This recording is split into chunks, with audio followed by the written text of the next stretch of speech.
Hi, thank you so much for clicking on my video.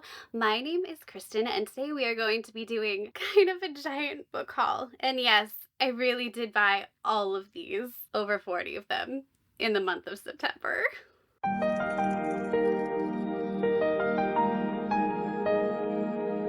Welcome back to the Couture.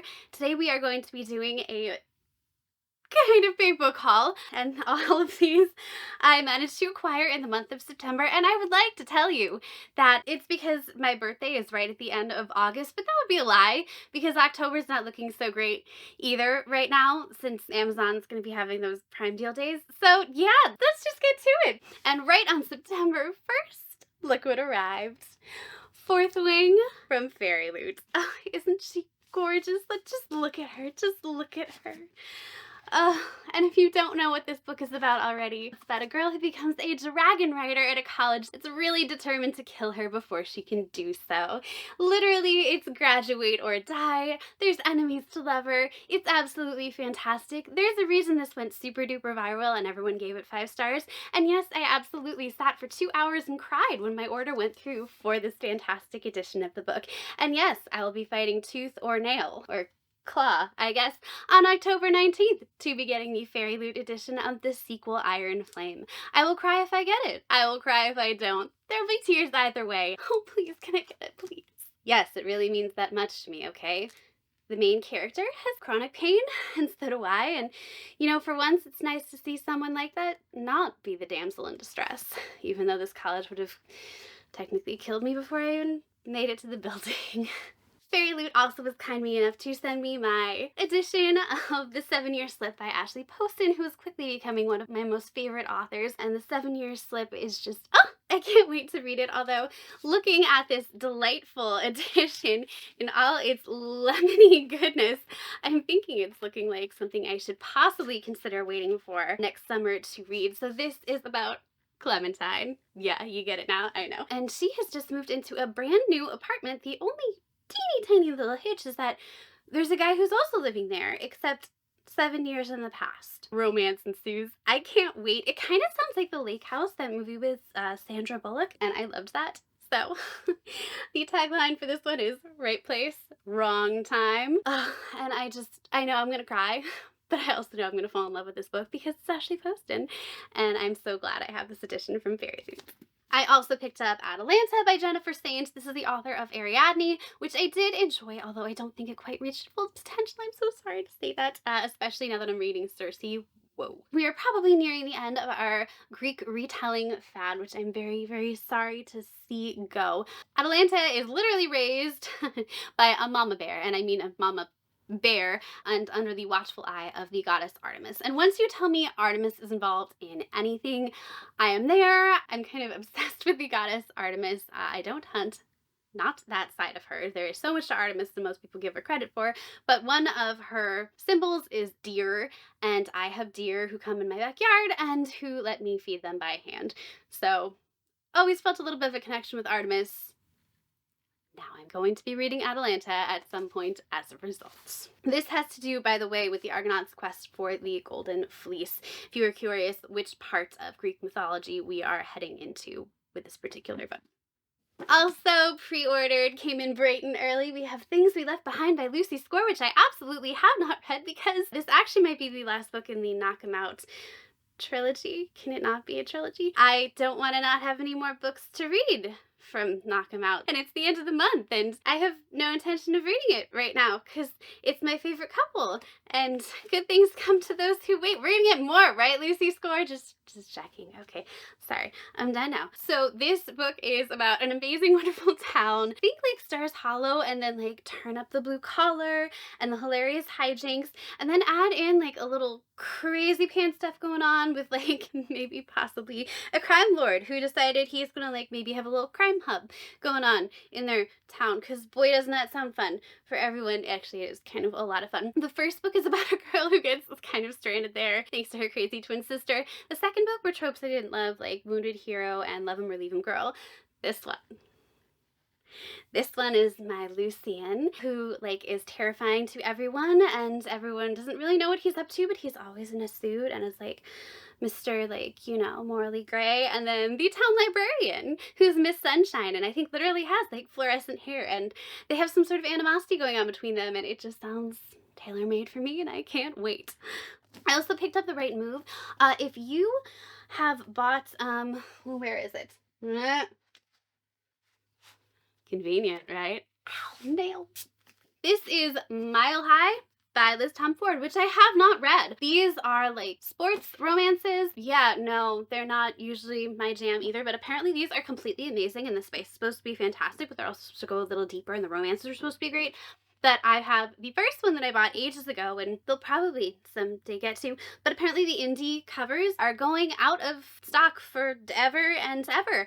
And I hate when that happens and then I don't have the matching covers. So I quick picked up The Right Move, and I'm letting you know now so you can do the same if that matters to you, because sometimes when indie authors, which we're always so happy for, get picked up and go into traditional publishing, the cover's terrible. I'm looking at you, Magnolia Parks. God, what were you thinking? Those Y2K terrible covers. Okay, anyway, don't know exactly when I'll get to these, but I have the matching covers. Also, some things that you will have seen at this point if you've been watching my videos. We've got People Like Us by Dana Melee. This was pitched to me as Pretty Little Liars meets Gossip Girl and Somebody Lied, which is kind of appropriate, I guess. But man, Dana Melee went hard and dark. And this is not Pretty Little Liars meets Gossip Girl. This is Pretty Little Liars meets, I don't know, I don't watch dark shows. But wow, okay, so this was really dark. But it would be a great October Halloweeny read because it starts with a Halloween ball and there's even a black cat. Just don't expect him to ever, meow. Next up, we have all the books I bought for my Apple video, which was an absolute disaster and may have scarred me for life. The best of them was Susan Wiggs' The Apple Orchard. It does not say anywhere on here that there will be Nazis, but there will be because we have a bunch of World War II flashbacks from the point of view of the grandfather. Which grandfather? That would be Tessa's grandfather, and she doesn't know that he exists until he falls into a coma and leaves her and her half-sister, which she totally didn't know about either, the, you guessed it, The Apple Orchard. Not bad. Not a bad book to haul. Simplicity of Apple Cider. This is by Amy E. Reichert. This is a Hallmark movie. This is single dad trope. Isaac and his son Bass wander onto an apple orchard where they meet Santa, who has previously only been obsessed with apple cider. You know how this ends. I know how this ends. The author sure knew how it was gonna end, and the cuteness did not carry it through to the end. Meet Tracy Chevalier's At the Edge of the Orchard, or as I renamed it, At the Edge of Depression. A family is trying to move out west. Their wagon wheels literally get stuck in mud. Instead of continuing on after they get the wagon wheels unstuck, they unpack where they are and they plant their apple orchard. They're all horrible to each other. The parents are horrible to the children. The parents are horrible to each other. Eventually it ends with the parents literally murdering each other in front of their children. We follow one of the children as he moves out west. It doesn't get any better. Everyone's traumatized forever. The end. This is Crimson Crisp by Caitlin Brooke, and this took me to the very edge of my sanity. Go check out my Books You Should Avoid This Fall video where I recap in great detail the many delights that I got to witness in this book. I'm gonna Next we have The Flyer Lady by D.L. Soria. I am so excited. For some reason, November, December, I start feeling the magic of the season, and I'm like fairy tales. This particular one is a retelling of Cinderella, for which I am so excited. This is more along the lines of the irreverent or fractured fairy tales that are so popular right now. We've got Cinderella, okay, but apparently her whole midnight glass slipper ball thing is a total con, and I can't wait to find out how it's a total con, but you better believe I'm excited too. This is a teeny tiny novella, and I'm usually not a novella girl, but you know what? I really miss Pip from A Good Girl's Guide to Murder, so Holly Jackson kind of had me by the throat here and had me paying full price for a teeny tiny book called Killjoy, in which we get to see teeny tiny little Pip before she gets all like traumatized. Poor Pip. Man, she goes through it. And we get to see her at a 1920s themed murder mystery party. Have you ever been to one of those? Oh my god, they're so fun. You get to dress up and everything. I played a cheerleader at one. No one's surprised to hear this. Anyway, I'm hoping this is going to be super duper fun. I've heard good things about it. I'm really excited to see her solve her first little mystery when there's no actual like real stakes. Although I'm betting she's going to kick butt and do fantastic at it. And the Roaring 20s is such a great time period, even just to see people dressing up and playing at. So I'm really looking forward to this when I really need a break from all of these spooky, scary things that I'm reading in October. Not that I think I'm going to have time to fit this in Anyway, speaking of October, which Sluts and Feminists, I'm actually partway through this already. This was pitched to me as a book that was written because the author, Kristin J. Soleil, was interested in the sudden onslaught of literature in particular, suddenly containing witches, particularly light fluffy things, you know, like witchy rom-coms and all the books that we're all enjoying right now. I'm over halfway through the book and we really haven't gotten there yet. We haven't really talked about the etymology of slut, which is such an interesting word. It originated, by the way, back in medieval times when it was used to describe a slovenly housekeeper, sluttish. Yeah, did you know that? Your fun little lesson for the day. So far, it's really talking a lot about witchcraft. Like actual, like practicing witchcraft, like the paganism type, which is fine. It's interesting. Okay, we'll see where it goes. Other books that I read that you will be hearing about very shortly. I bought In a Dark, Dark Wood by Ruth Ware, and I'm just a Ruth Ware girly. This one takes place across the pond at a hen party, and we have a reclusive writer who suddenly gets invited to her friend's hen party, and she calls up one of their other friends and is like, we haven't really talked a whole ton, like, are we gonna go? And the other friend's like, well, I guess we should make a pact either way. And they're like, fine, I guess. It's like one weekend in a secluded cabin out in the woods in, like, you know, November. When's the worst that could happen, right? You don't know you're being written by Ruth Ware, but you are, so bad things could happen. This is Sarah Shepard's Everything We Ever Wanted, and this was not everything I ever wanted, let me tell you. I wanted fall. I got like one mention of like gloves and cold air at one point, I think. This was not a fall delight. Meet Me on Love Lane by Nina Bhatti. This one is about Charlotte, who finds herself down on her luck in New York City, totally out of options and blacklisted, so she moves back to her teeny tiny little town, wait for it, called Hope Lake. Oh, it's a Hallmark movie. There she finds what turns out to be her dream job as a florist. I love it. And finds herself torn between Hope Lake's two golden boys, a teacher and a doctor. It's delightful, it's fallish, it sounds wonderful. She's connecting with old childhood friends and her grandmother. This sounds just like a pumpkin spice latte in book form, and I think it's going to be a great, wonderful read when I get through all of my spooky, spooky books in October. Speaking of fall reads, I picked this one up entirely based on its title, Pumpkin Spice and Not So Nice, and because it was buy one get one free for some reason, I picked up Becky Monson's other book, Once Again at the Falls. This one is about a girl who has terrible luck with men, and as soon as she breaks up with the guy, he marries the next girl who comes along. And this girl goes back to her hometown. She's having a miserable holiday season. When she goes back home, the old guy next door recognizes her, and I think there's sparks. So these are super short. I hope they're gonna be cute. I bought them totally at a whim. I have not heard a thing about them, but you know what? Sometimes you just gotta take a chance. Pumpkin spice and Not So Nice. I love it. Okay. I also picked up Mr. Perfect on Paper. This is about Dara, who has founded a great like Jewish dating app, and suddenly her bubby decides that, you know what, you made a dating app, here we go, you have this super long checklist and I'm going to broadcast it on live TV and tell everyone about it. Poor Dara. I'm assuming she finds someone who's perfect on paper and meets all those check marks, but we'll see if he's actually perfect or if she finds that maybe she doesn't need what she thinks after all. But her perfect twin. I am trying to find great twin books. I still haven't found my perfect one. This is by Sarah Bonner. This is about Megan, who discovers that her husband, for some reason, has photos of her estranged identical twin sister on his phone.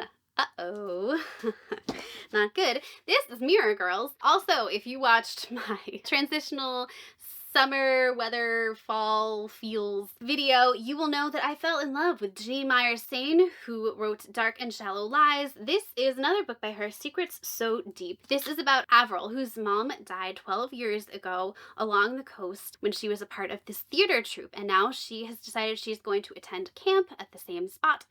And once she gets there, she keeps seeing visions of herself and her mother along the coastline. So I know Jeannie Meyer-Sain, I know this is going to blow my mind, I know the writing is going to be beautiful, but I do know that I'm probably better off waiting until the summer to read this because she does atmosphere so well, so I will wait.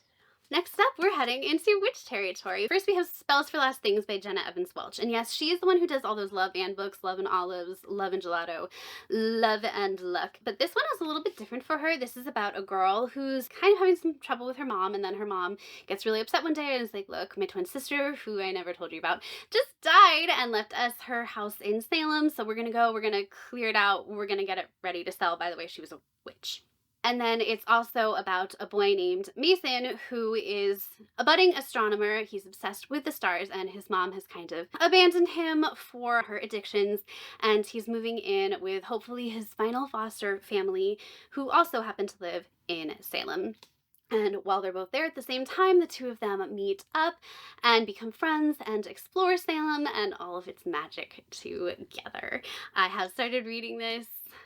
It's wonderful. Witcha Gonna Do? I can't resist these titles.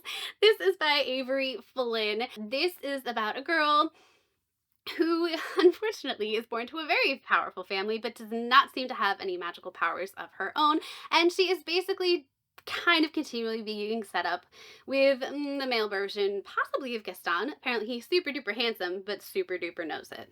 We know the type. One day her sister is casting this super powerful spell, and she kind of gets in the way and messes it all up and accidentally curses her entire family, and for some reason the only person who can help her uncurse her family is Mr. Handsome, Mr. Smarmy and Annoying, Gil the super hot jerk. That's a quote from the back of the book.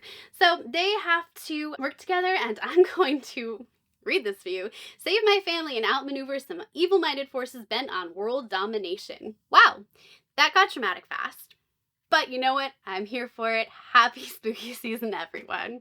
This is the only one you probably will not be hearing about because you know what? This is The Witch Hunt by Sasha Payton Smith, and I still haven't read The Witch Haven by Sasha Payton Smith. I make such good choices. But some choices really are good. Look how cute this cover is. This is Witchful Thinking by Celestine Martin, and I can't help myself with all these pun titles, I know. So this is about Lucinda Carraway, and she lives in what basically sounds like my dream place, Freya Grove. It's this seaside town. It's mystical, it's magical. Charms and hexes and magical beings are all running amok. She teaches high school history and spends her night reading tea leaves and tending her garden. Okay, never mind. I kill everything I try and grow. But other than that, you know, pretty good life, except she apparently is not that satisfied. She just wants more. And one day this wish becomes accidentally like some sort of magical spell, and now she can't say no to anything, whether that's like, you know, singing karaoke or running a 10K, which would kill me. And definitely she can't say no to her high school crush who comes to her and is like, hey, I think this house I need to sell is Jinx. Can you help me fix that so I can sell my house and like move? And she, of course, says yes. We all know how the story sort of ends, but I can't wait to watch what happens. I also picked up Wolf Gone Wild. This is by Juliet Cross. This is the first book in the Stay a Spell series, and I am so excited to read this. Let me tell you about this one. So this is about Mateo Cruz, and he is a werewolf who has not been able to shift for a few months, and that might sound like the worst thing ever for a werewolf, and it is, but his wolf is also giving him total crap about it, okay? He keeps taunting him at night and sending, let me read this to you, vividly violent and carnal thoughts. He's convinced he's cursed, so he goes to find a powerful witch. And Evie would be great to help him, except their coven has one rule: no werewolves. They're known for being like moody and volatile. So am I, a certain time of the month. So when he wanders into her bar and almost causes a fight, she's like, out, out, out. And he's like, oh, he has desperation in his eyes, and he just begs her to help. And so she's like, oh, okay, you convinced me. And I'm going to read you the last sentence. What Evie doesn't know is that Mateo's wolf has a mind of his own, and now that she's in his sights, he wants only one thing: her. Okay, I am such a sucker for the fated mates trope. Let me just tell you, I don't care if they're fae, wolves, vampires, whatever. You say fated mates, I'm there for it. And the whole like wolf setting their sights on her, and just like that whole like, we are destined to be together, I want nothing but you. And I do believe in soulmates. I wouldn't have married my husband if I didn't. So, you know, he's not a wolf, but I love soulmates. So, I can't wait to read this one. I also picked up Hex and the City because, okay, first of all, the title, Kate Johnson, excellent job. But look at this cover. It's freaking Rapunzel as a witch. Are you kidding me? I am so excited to read this. Okay, so the book says you should know 4 things about Poppy. She's a witch. She has magical hair. I told you, Rapunzel. She lives with Iris, who's apparently like the head of her coven, and they live in this beautiful but sort of ramshackle house next to a cemetery. Well, I guess if you're a witch, you can handle ghosts.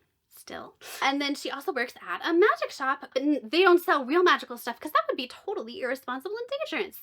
Except one day, gorgeous celebrity Axel Storm, that's totally a stage name, right, wanders in, all 6'4" of him, excuse me, and she sells him a cursed pendant. Whoops. She has to go fix that. Obviously, all hell apparently breaks loose. Ooh, and sparks fly. I'm so excited to read this in case you couldn't tell. Just look at the cover. Come on. Does that sound like a me witch book or what? I also finally caved, okay? I did it. You win, world. I'm at Juno Dawson's Her Majesty's Royal Coven. Hidden among us is a secret coven of witches. So this is about 4 friends, Helena, Niam, Leonie, and Elle, and they are a part of this secret coven of witches, and unfortunately, right now there are whisperings of like this prophecy coming to be, and they're of course hoping to stop it before it's too late. All I'm going to read to you is, life as a modern witch was never simple, but now it's about to get apocalyptic. A story of ancient prophecies and modern dating, of sacred secrethood, and demonic frenemies. Demonic frenemies is never a combination of words I thought I'd hear. I can't wait for this. This is the book I tried to match today. Maybe I didn't do the best job in the world, but I am actually wearing an evil eye pendant. This was a gift from a dear, dear friend. The evil eye is protection from her culture, and she told me to wear it when I'm missing her. And it's surrounded by the triquetra from my Celtic heritage. So we get to be all together in one necklace, which I just thought was so thoughtful and sweet. So, this is Evil Eye by Etaf Room. This is a book about Yara. She grew up and she had a pretty tumultuous childhood in Brooklyn. Her parents fought an awful lot, but now she's living in North Carolina and her life is pretty darn good. She teaches at a local college, she is married and has children, and everything is going pretty well, but she keeps feeling flashes of anger out of nowhere. She keeps feeling sadness for some reason. And then there's an incident at college all of a sudden that kind of threatens her job. And her mom's like, you know what? It could be like a family curse. So I guess that's where the evil eye comes in to play. She decides, you know what? I guess I better confront some of those childhood issues after all. I'm very curious to read this. I have not heard anyone talk about it or review it yet, but it's brand new. All these Book of the Month books are. So yeah. I'm excited for it. It's a beautiful cover. I obviously loved it. And you win, world. You win. I finally picked up Tomorrow and Tomorrow and Tomorrow by Gabrielle Zevin, the book about a boy and a girl who build a video game together, and it's apparently going to make me cry, and yet I'm going to love it anyway. And I don't play games, but for some reason, even if you don't, apparently you will love it no matter what. I guess technically I did play Animal Crossing when we were all stuck at home for that year. At some point, I will read this book. Now that I'm on BookTube, I feel obligated. I also picked up The Bookbinder by Pip Williams. I have not heard anyone talk about this. This is about 2 twin sisters during World War I. They are both at one of the schools in Oxford College, and they are both working in the library as bookbinders. One of the sisters is much more outgoing, and she feels the need to protect her other sister. And then as refugees start coming in, I think one of them falls in love with a soldier. So I do love a good historical fiction every now and again, and if you set it in a library, it's probably going to be a win for me. Will I get to this soon? Probably not, but when I do, I think I might really love it. I also picked up Alice Hoffman's The Invisible Hour. This is the same author who wrote Practical Magic. Sadly, that was one of those really, really rare, weird situations where I preferred the movie to the book. But I really want my second book by Alice Hoffman to be a total win. And when I read the description of this one, I figured, you know what? Instead of the other one that I have waiting on my shelves, this should be it. So basically this is about a girl who is living in a cult. That's not why I picked it. But when she picks up the book, The Scarlet Letter by Nathaniel Hawthorne, who is my favorite American classics writer, I think out of all of them. Oh, he probably really is, yes. She realizes that the book sounds exactly like her mother's life, like down to a T, which makes her the illegitimate child. Oh dear. So that sounds incredibly interesting to me. She uses the book to get through a hard time, apparently. I'm just so curious to see how it plays out. The description was just so intriguing to me. The cover is gorgeous. That is peak fall right there. Look at that. So yeah, you say Nathaniel Hawthorne, I say yes. And last but not least, from Book of the Month, I picked up You Again by Kate Goldbeck, just like everybody else on the planet who gets this book box subscription. I mean, it's September, you put a book like this out there, everyone's gonna go, yep, peak fall sold. This is apparently a When Harry Meets Sally retelling, which isn't necessarily my favorite, but you know what? You updated a little bit and I think I might love it. I just didn't love the actor, whoever was in that. He was just like not my fave. Do I necessarily love besties becoming lovers? But I was not saying no to this cover. Let's be very honest with ourselves. As I mentioned earlier, I did have to refilm this video 2.5 times, and we are now reaching the part of the video that did not get corrupted the second time.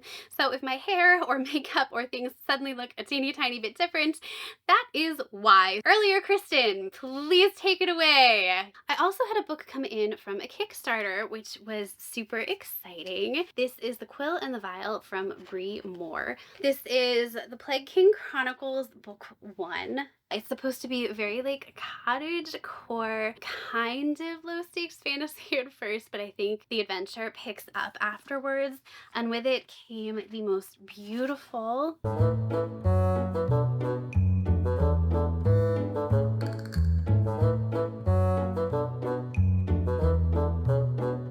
on, I'm literally in front of my head. Okay, in front of my head it works. Great.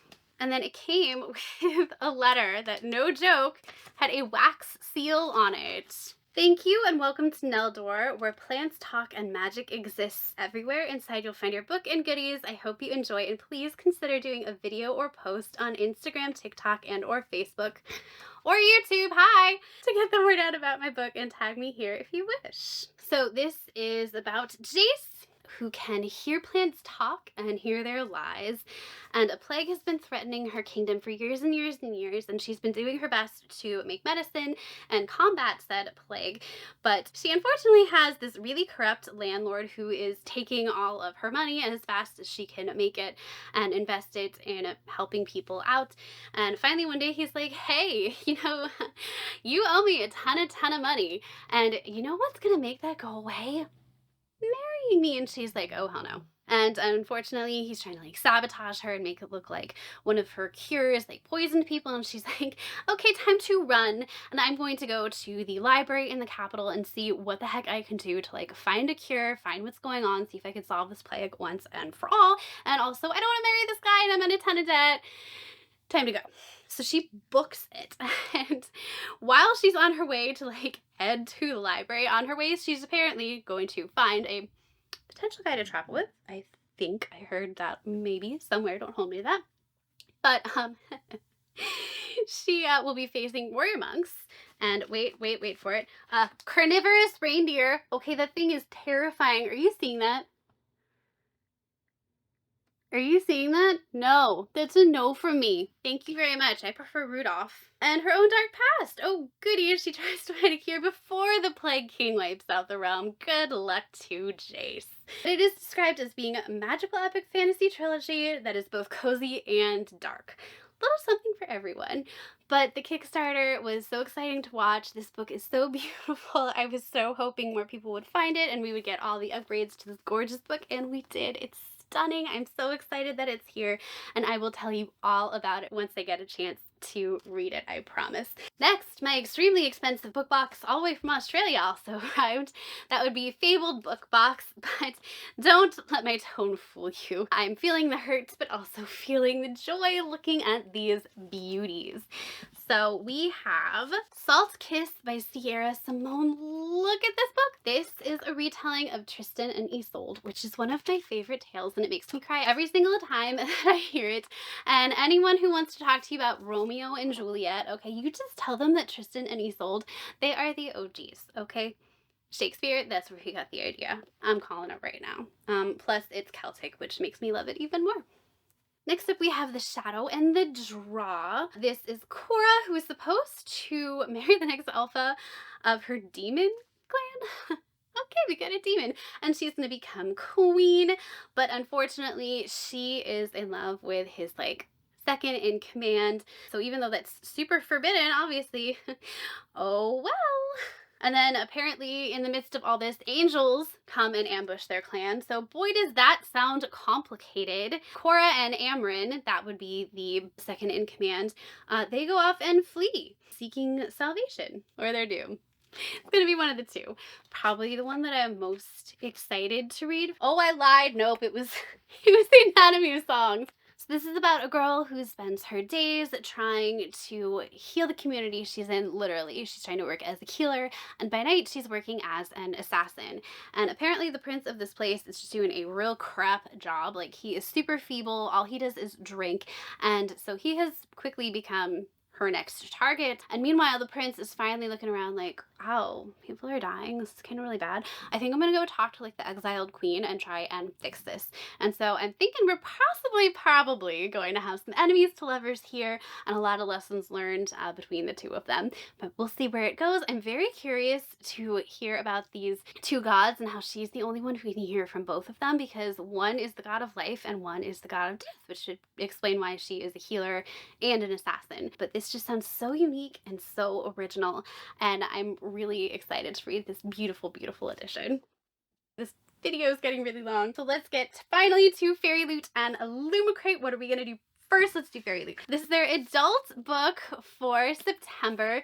This is Son of Blood and Ruin by Marilee Lairs, and I was not super sure about this book, but I get the combo book box, so you get both or you get none, and I was like, fine, okay, I'm not so sure about this one, but this is kind of like a female Zorro from what I've heard, and I'm not usually like your action adventure swords play kind of type, but oh my, okay, here we go. Wait, this sounds kind of amazing. It's a gender-bent Zorro fantasy retelling featuring a heroic warrior sorceress, a pursuit of justice, shape-shifting, and Mesoamerican mythology. This kind of sounds incredible. Look at this. This is beautiful. No. Fairy Loot. Oh my goodness. Oh, Fairy Loot. Oh, Fairy Loot. This is beautiful. Are you guys seeing this?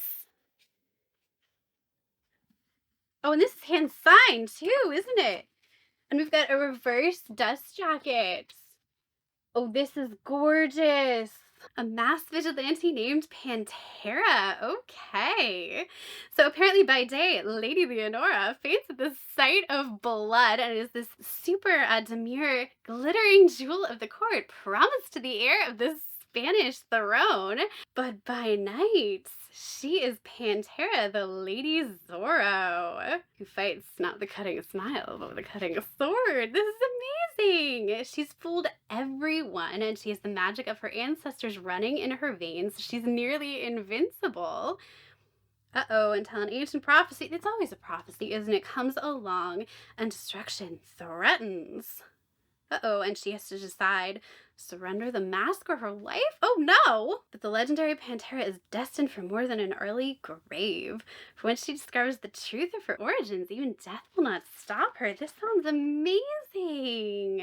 I am so glad. When I first heard about Son of Blood and Ruin, I was kind of like, meh, and now I am dead excited. All right, here we go. The reason that this video and everything was so late is the why.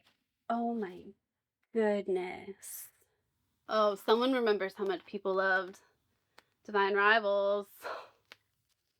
Are you guys seeing this? I'm dead. I'm dead. I'm dead. I'm dead. I think he might be dead. He's looking a little ghostly. Oh my god. This, I want a bedspread in this. I want my walls papered in this. Oh, there's the notes and stuff. Oh, are you seeing the foiling? Stop. Even on the back, the river is shiny, so it looks like it's, I can't. Okay, so this is about Kara, who's trying to stay on top of all of her classes, extracurriculars, she's in high school, blah, blah, blah. We get the point. And prepare for college. We all get it. That was a lot of pressure. Okay, which means, you know, she's trying to avoid speaking to the dead, which she apparently inherited from her grandma. Wow, yeah, that would add some complications, I bet. And ghosts are definitely trouble. Oh, yeah, you know what? I bet they would be. So she's not going to take their problems and add them to hers. That's fair. That's fair. little cold, Kara, but fair. Then she stumbles upon the body of Zach. It's always a Zach. The super popular boy, but very newly dead high school golden boy. Oh no, in the woods. And guess what? He wants her to resurrect him. You know, that's fair. I would, like, it can't hurt to ask, right? Like, I would. Cute trouble. How about cute trouble? Oh my god, I'm so sorry. Miranda's son's debut touches on the power and conflicts of mother-daughter love, first romance, and finding your place in the world while honoring your culture. I bet it will put a spell on me. Your first love will always haunt you. Everything about this is perfectionally haunted, is fading away like a ghost. I need to read this yesterday. There's already over 30 books on my TBR for October. Thank you, Spookobly. Here we go. Illumicrate. Let's see what's in here. Oh, they're book pots. I love their gothic romance for October. Have you seen this? It's pink. Oh, gothic romance. Atmospheric, mysterious, haunting love stories that will haunt your dreams. Okay, that's a little creepy. Is it a spine? We're gonna not show that. And next we have Bowl Cozy. Cute. These are always handy. Oh, and a cute little box. Piece your own story. Oh, it's a puzzle and a cute box. I was happy with just the box. And enamel magnet. Belladonna by Adeline Grace, one of my favorite reads of all of last year. I was swooning. Okay, this was one of my most anticipated reads of the year because I'm a big giant book nerd and it's a book about books. Why does it look so faded? Well, I mean, it works better on the end papers. Like, that's gloomy and mysterious. Oh, they're the same on both sides. Okay, and I do like the naked hardback better, but oh no. Oh, that's such a bummer. I bought a dress to match like this. That's how excited I was for this, and it no longer matches. Left out in the sun for a decade.